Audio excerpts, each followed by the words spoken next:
નાણાકીય સંઘર્ષો વચ્ચે ટ્યુપરવેરે નાદારી માટે ફાઇલના ટ્યુપરવેરની જવાબદારીઓ બિલિયન $1 અબજથી $10 અબજ વચ્ચેનો અંદાજ લગાવ્યો છે.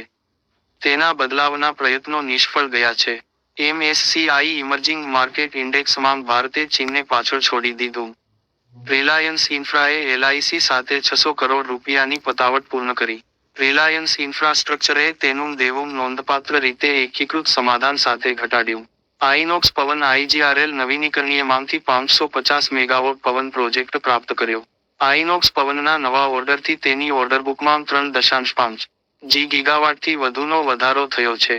વેલસ્પન USA ક્રિસ્ટી હોમિંગ 3 લાખ માંગ હસ્તગત કરી. વેલ્પની લિવિંગની પેટા કંપની દ્વારા સંપાદન માર્ચ સુધીમાં પૂર્ણ થવાની સંભાવના છે.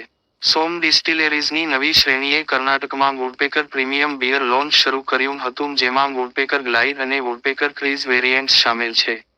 રિવોલ્ટ મોટર્સે પ્રારંભિક ભાવે $84,990 અને $99,990 ના પ્રારંભિક ભાવે મોટરસાઇકલ્સ રજૂ કર્યા.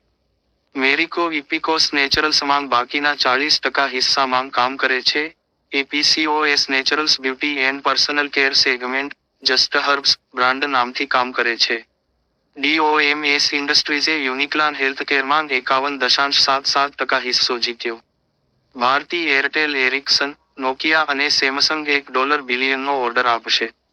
ચાઇનાના અર્થતંત્રમાં મંદીને કારણે તેલ બજારમાં અનિશ્ચિતતાનું વાતાવરણ. નાણાકીય મંત્રાલયે નાણાકીય વર્ષ 2025થી 26 માટે બજેટ માટેની તૈયારી